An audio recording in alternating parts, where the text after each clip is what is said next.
Breaking news. YCP హయాంలో జరిగిన గ్రామ పంచాయతీ ఎన్నికల సందర్భంగా నాటి రాష్ట్ర ఎన్నికల కమిషనర్ నిమ్మగడ్డ రమేష్ కుమార్ పై అప్పటి ప్రతిపక్ష నేత ప్రస్తుత ముఖ్యమంత్రి చంద్రబాబుపై అత్యంత దారుణమైన వ్యాఖ్యలు చేసిన కేసులో వైసీపీ నేత మాజీ మంత్రి కొడాలి నానిపై ప్రాసిక్యూషన్ కు రాష్ట్ర ప్రభుత్వం అనుమతిచ్చింది. 2021 ఫిబ్రవరిలో పంచాయతీ ఎన్నికల కూడా అమల్లో ఉండగా కొడాలి నాని చంద్రబాబును మెడపట్టి రాష్ట్రం నుంచి వెళ్లగొట్టాలంటూ తీవ్ర వ్యాఖ్యలు చేశారు. అప్పటి ఎస్ఈసీ రమేష్ కుమార్ కు దురుద్దేశాలు ఆపాదిస్తూ దూషణలకు పాల్పడ్డారు.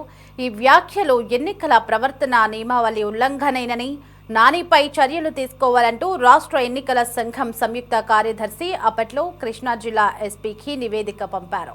గుడివాడ పోలీసులు స్థానిక న్యాయస్థానం అనుమతి తీసుకుని 2021 ఫిబ్రవరి 16న కొడాలి నానిపై ఐపీసీలోని వివిధ సెక్షన్ల కింద కేసు నమోదు చేశారు. కేసు దర్యాప్తు పూర్తయింది.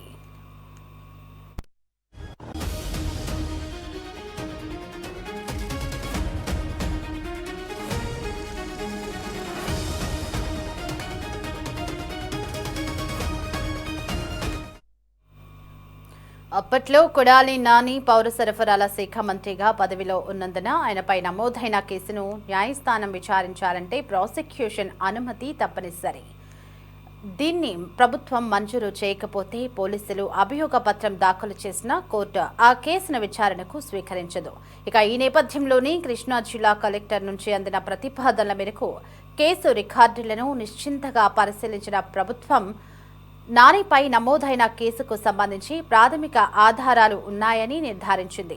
న్యాయస్థానంలో విచారణ వేగవంతమయ్యేందుకు వీలుగా ప్రాసిక్యూషన్కు అనుమతిచ్చింది. ఈ మేరకు హోంశాఖ ముఖ్య కార్యదర్శి కుమార్ విశ్వజిత్ గురువారం ఉత్తర్వులు జారీ చేశారు.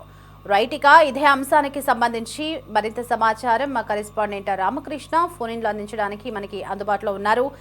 రామకృష్ణ, మాజీ మంత్రి వైసీపీ నేత కొడాలి నానిపై ఆ ప్రాసిక్యూషన్ కి ప్రభుత్వం అనుమతి ఇచ్చినట్లుగా తెలుస్తోంది. ఆ అప్డేట్స్ ఏంటి రామకృష్ణ?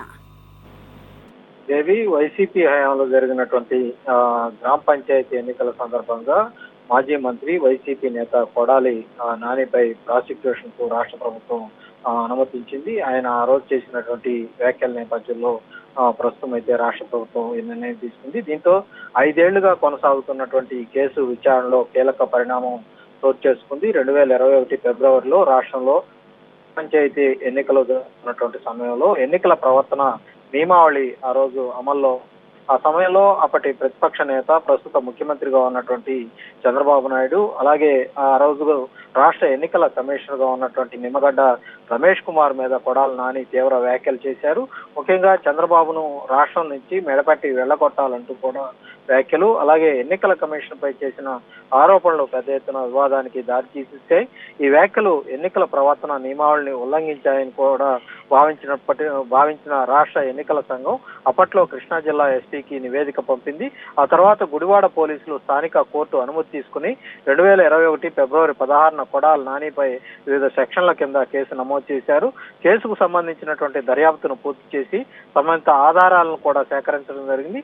అయితే అదే సమయంలో కొడాలి నాని రాష్ట్ర మంత్రివర్గంలో పౌర సరఫరాల శాఖ మంత్రిగా కొనసాగుతా ఉన్నారు. ప్రజాప్రతినిధుల మీద అధికారిక విధుల్లో ఉన్న సమయంలో నమోదైనటువంటి కొన్ని కేసుల్లో న్యాయస్థానం విచారణ చేపట్టాలంటే ప్రభుత్వ ప్రాసిక్యూషన్ అనుమతి తీసుకోవటం తప్పనిసరిగా.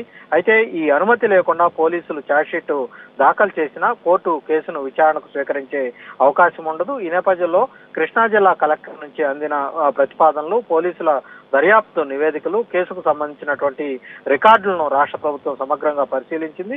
కేసులో ప్రాథమిక ఆధారాలు ఉన్నట్లు నిర్ధారణకు వచ్చినటువంటి ప్రభుత్వం న్యాయస్థానంలో విచారణ ముందుకు సాగేందుకు ప్రాసిక్యూషన్ కు అనుమతి మంజూరైతే చేయటం జరిగింది. ఈ మేరకు రాష్ట్ర హోంశాఖ ముఖ్య కార్యదర్శిగా ఉన్నటువంటి కుమార్ విశ్వజిత్ అధికారిక ఉత్తర్వులు కూడా జారీ చేశారు. ప్రభుత్వ నిర్ణయంతో ఇప్పుడు పోలీసులు దర్యాప్తు ప్రక్రియ, న్యాయపరమైనటువంటి ప్రక్రియలను వేగవంతంగా ముందుకు తీసుకెళ్లబోతా ఉన్నారు. కోర్టులో కేసు విచారణ ప్రారంభమయ్యే అవకాశం అయితే ప్రస్తుతం అయితే ఈ రాష్ట్ర ప్రభుత్వం తీసుకున్నటువంటి ఉత్తర్వులతోటి ఏర్పడిందనే చెప్పాలి. మొత్తానికి ఈ కొడాలి నానిపై నమోదైనటువంటి కేసులో ప్రభుత్వ ప్రాసిక్యూషన్ అనుమతి ఇవ్వటం అటు రాజకీయంగా, న్యాయపరంగా ప్రస్తుతం అయితే ప్రాధాన్యత సంతరించుకుంది. రాబోయే రోజుల్లో ఈ కేసు విచారణ ఎలా సాగబోతా ఉంది, కోర్టు ఎలాంటి నిర్ణయాలు తీసుకుంటుందనే దాని మీద సర్వత్రా కూడా రాజకీయ వర్గాల్లో ఆసక్తి నెలకొంది. Devi. Right Ramakrishna, thanks for the updates.